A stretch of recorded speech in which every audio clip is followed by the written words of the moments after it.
On behalf of the Industrial Agents Society and Property Week, welcome to the 2008 IAS Awards ceremony. It has been the toughest year since the early 1990s for the industrial and distribution property worlds.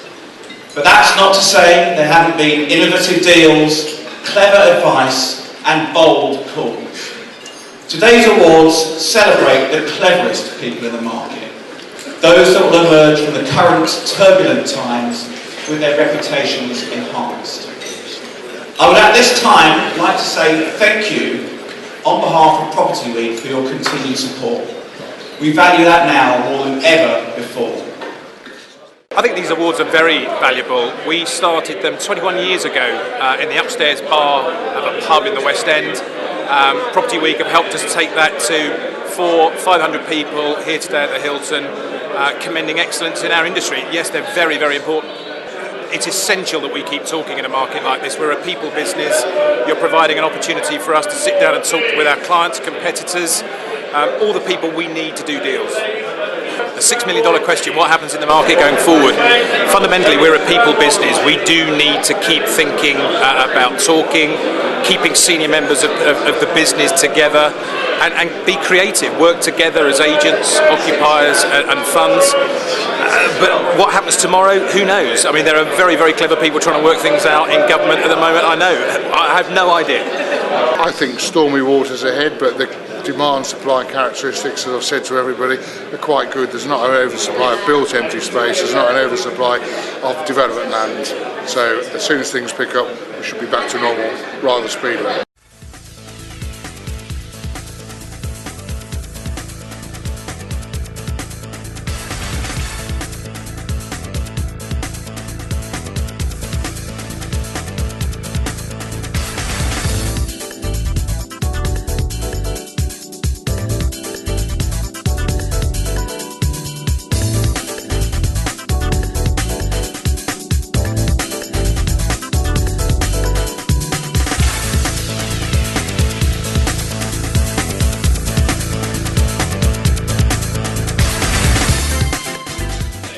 The general property market is going through an interesting period. But the outlook is still bright, despite a few scares. Oh, sorry, that's last month. Here we go, this is the one. I mean, it has to be agreed that things are a bit tricky at the moment, but in the long term, we can all be cautiously optimistic that things... Oh, sorry, that's last week. So, here we go. Tough times ahead. Oh, it's going to be tricky. Batten down the hatches and hope that somehow we... Oh no, sorry, that was Monday morning. Here we go, this is the one. Shit! So I think I've managed to capture the general mood.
We're in fairly cautious mode, I have to say, particularly in the UK. Probably not a huge surprise, and I suspect something that you'll hear from a number through the course of the day. So we have cut back a little bit on our development programme. We're being prudent with our capital, but we do see a time of opportunity, particularly in the UK, coming up. Probably over the next, hopefully, 12 to 18 months. There could be some good buying opportunities for us, and we want to take advantage of that. If you'd asked me a year ago would we be back in the UK market this year, then I probably would have said yes.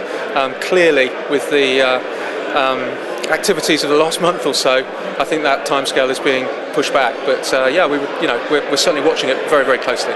Networking is a good thing, if not just to commiserate with each other, if not to celebrate. So networking is a fantastic thing to do, and award ceremonies offer an opportunity to meet and, yes, celebrate success, but above all, networking and enjoyment. Well, the hideous take on the market is the market's difficult. It has been difficult for some time, and it's going to be difficult for the foreseeable future. But in difficult markets, there's always opportunity. And there's a mismatch when we talk about the market. There's a mismatch in terms of within the market itself. There's sectors of the market that are doing well, and others are doing badly. So to generalise, say the market per se is bad is probably the wrong thing to do. In every market, there's winners and there's losers. Focused, absolutely. I mean, we'd like to think of ourselves as entrepreneurial. We don't have a fixed agenda. We're always looking to try and be ahead of the market. And in fact, that's why many of our positions in the UK were sold out over a year ago. So we focused on new markets with added potential. And that's exactly what we're doing in the CEE. That is the future of the market as far as we're concerned. Well, yes, I have retired, and Andy Griffiths has taken on the mantle of running the business. It's been mentioned to me several times that I've chosen my moment exceptionally well, and I suppose in a way I have. And I suppose that's down to me honing my skill of timing. But the other skill I think I've got is in recognising good character. And my judgment is that Andy is just the man to keep on running the Prologis business. My own thoughts are that nobody's quite realised how bad it is. The commentators are making a good effort of describing it. The players in the market are putting on a brave face. Frankly, it's going to be last man standing. It's all about solvency, it's about survival, it's about having a positive cash flow.